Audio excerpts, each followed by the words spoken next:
हिंदू धर्म में श्री राम को श्रेष्ठ पुरुष माना जाता है क्योंकि भगवान विष्णु ने श्री राम के रूप में जन्म लेकर मानव जाति का उद्धार किया था। सभी जानते हैं कि त्रेता युग में भगवान राम को जो 14 सालों का वनवास हुआ था वो बहुत ही दुखदायी था और ऐसा कोई पिता अपने बेटे के साथ नहीं कर सकता। महाराज दशरथ ने अपने सबसे प्रिय पुत्र को 14 वर्षों का वनवास दिया और खुद बीमारी के वनवास में चले गए क्योंकि उन्होंने अपनी रानी कैकेयी के वचनों को पूरा करने के लिए ऐसा किया था। मगर आपने कभी ये सोचा है कि कैकेयी ने भगवान राम का वनवास 14 वर्षों का ही क्यों मांगा था? ये 12 या 15 सालों का भी तो हो सकता था। इसके पीछे एक कारण था जो आज हम आपको बताने जा रहे हैं। ये काल चक्र है। इस काल चक्र में मैं आप सबका अभिनंदन करता हूँ। दोस्तों, YouTube के बेल आइकन को बजाना ना भूलें हमारे लेटेस्ट अपडेट के लिए।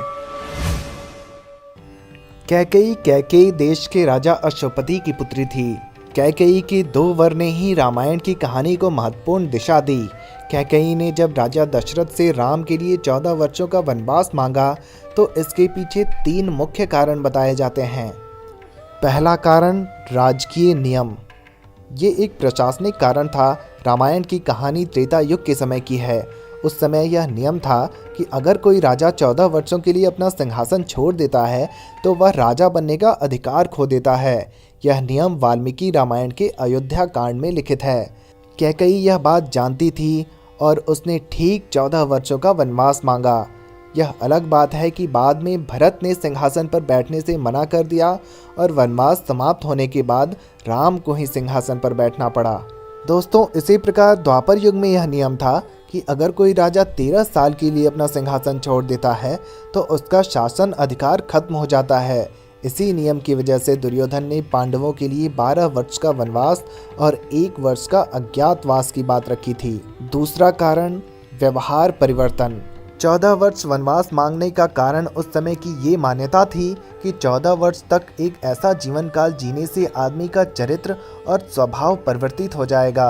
वाल्मीकि रामायण का यह श्लोक है, नव पंच वर्षाणि दंडकारण्यमाश्रितः चिराजिन जटाधारी रामो भवतु तापसः।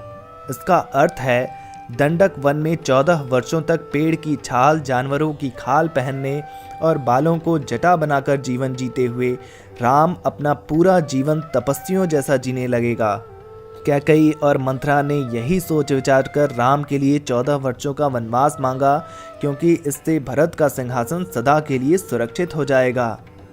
तीसरा कारण, राम को अयोध्या का राजा बनने का निर्णय राजा दशरथ और मुनि वशिष्ठ ने विचार विमर्श से लिया था। ऐसा कहा जाता है कि यह बात कैकेयी को 14 दिन बाद पता चली। कैकेयी दशरथ की प्रिय रानी और पत्नी थी, लेकिन उन्हें यह बात मंथरा से मालूम पड़ी। इसी बात का बदला लेने के लिए कैकेयी ने उन 14 दिनों को हर दिन 1 वर्ष मानकर 14 साल का वनवास राम के लिए मांगा था। दोस्तों, भगवान राम के वनवास से जुड़ी ये जानकारी आपको कैसी लगी हमें कमेंट बॉक्स में ज़रूर बताएं। वीडियो पसंद आई है तो वीडियो को लाइक और शेयर ज़रूर करें। धन्यवाद।